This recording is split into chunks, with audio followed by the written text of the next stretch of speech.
Is it actually a good idea to swap your drive side from right-hand drive to left-hand drive or vice versa? This is a common question that a lot of people have, and it was one of the first things that I upgraded on my first BMX bike. I just really wanted left-hand drive and I didn't know why. It's overhyped, but we're going to talk about left-hand drive and right-hand drive in this video and decide if you should actually swap it over or if you should just leave it put. Let's get right into it. So John Tierney, one of our members of Bike School, asked in the BMX Nerd Network, what are your thoughts on left-hand drive and right-hand drive? Do you think it actually matters, or is it just an industry standard to have it opposite of your forward foot grinding side? God, I had a hard time reading that. So here's the deal. Traditional, what you're going to hear, what everyone's going to say is that you want to have your drive side opposite of your pegs. And for that reason, I ride left-hand drive. I'm right foot forward and I grind on my right side. So switching my drive side from right-hand drive over to left-hand drive made a lot of sense. It got help protect my sprocket, help protect my chain. It moved everything out of the way so that I could focus on right-hand grinds and not worry about breaking anything. But then I had an epiphany a little bit ago and I was thinking, okay, well, hold on.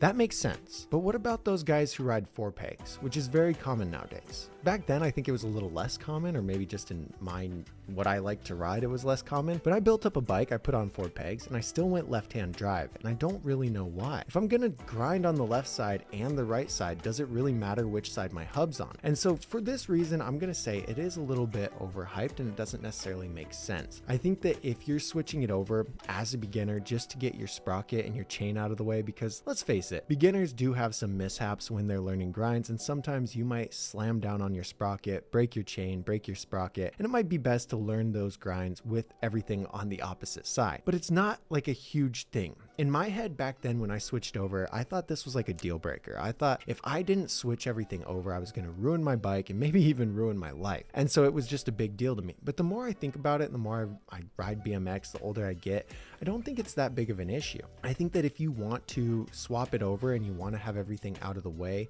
for grinds, it makes a lot of sense, but I don't think it's completely necessary, because realistically, a lot of people grind on the same side as their sprocket and their chain, and it doesn't make that big of a difference. You're going to swap it over to your left side, let's say, and then you're going to get left side pegs and start doing opposite grinds. Is it really that necessary? Probably not. And is it worth the extra effort? You know, like a new hub is going to cost you $200 to $300, or a new back wheel, $200 to $300. You're going to have to flip your cranks. If you don't have spline drive, you're going to have to get new cranks. Like, it is a very costly thing to swap everything over to left-hand drive. And I don't know that I would say it's a high priority for those guys learning grind. I think some of the benefits that you get out of it are everything's out of the way. So if you do have a mishap, you're not going to break your chain. You're not going to break your sprocket. But aside from that, I think that's probably the only benefit that you're going to run into. The only other thing I would say to consider when you're swapping your drive side or thinking about swapping your drive side is for tail whips. And the reason for that is when you do a tail whip, if your sprocket is on the same side as your forward foot and you kick that tail whip around, your sprocket's going to be slamming into your heel if you catch cranks. Like me, I catch cranks. And so it's very good for me that my sprocket is on the left side and not the right side, so I don't smack my foot with my sprocket every time I do a tail whip. Typically, you're only worrying about this when you're a little bit more advanced, but it might be something to consider in the long run. If you're right foot forward and you're right-hand drive and you're thinking about switching to left-hand drive, that could be another benefit if you plan to learn tail whips later on. But really, aside from that, those are the only 2 things I could think of that would be beneficial for it. I don't know that it completely outweighs the cost, because swapping to left-hand drive or swapping to right-hand drive is a pretty costly thing. If you like BMX and you have any BMX questions, join the BMX Nerd Network. The link for that's down in the description. We'll see you in there with all the other BMX nerds.